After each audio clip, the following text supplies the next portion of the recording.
With me today is Tancrede Fulop. He is our equity analyst for the European utilities sector. Welcome, Tancrede. Thanks for joining. And the sector has underperformed slightly the broader market in 2023. But now 2024 has really been off to a bad start for quite a few stocks in the sector. Let's take, for example, RWE, which is down by 25%. What has been going on there? Hi, Antje. So there are two main reasons for the sector underperformance year to date. The first one is a fall in wholesale power prices by around 30%. This fall in power prices was driven by the decline in gas and CO2 prices due to a mild winter and also by a weak electricity demand. The second reason for the sector's underperformance is a rise in interest rates in the beginning of the year due to inflation falling a bit slower than expected.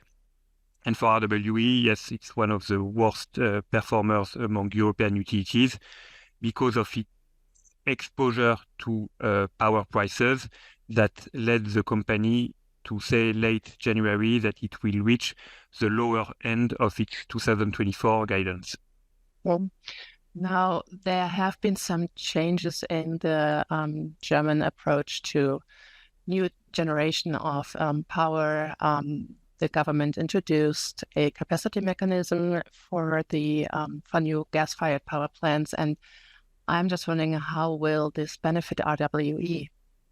Yes, RWE intends to partake in those auctions. So if it is successful, this will bring additional earnings, but it will be not that material because the investment that RWE plans for this new gas-fired power plants, if it wins, accounts for around 5% of the total investments of the group by 2030. So not that material, but another thing that could be more positive is the implementation of a capacity mechanism for existing power plants in Germany, especially gas-fired power plants. This will be more positive for RWE. And now if we look at the broader European market, what would be your preferred stock picks in the market in the wider European space? Yes, so European utilities now are quite significantly undervalued by 14% on average. So many names that I cover are significantly undervalued. I would say that my two preferred ones are Engie and RWE.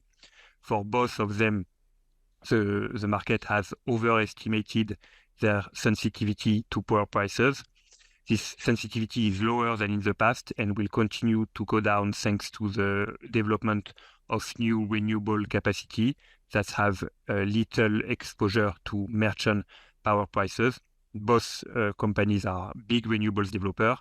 RWE has a strong footprint in the US, which is an attractive market since the implementation of the Inflation Reduction Act. And Engie is a big dividend payer. The dividend that it will pay on 2023 results implies a yield of 10%. And also, the equity story of Engie has been de-risked following the transfer of its nuclear provisions to the Belgian government. Thank you so much, Tancrede, for these insights. For Morningstar, I'm Antje Schiffler.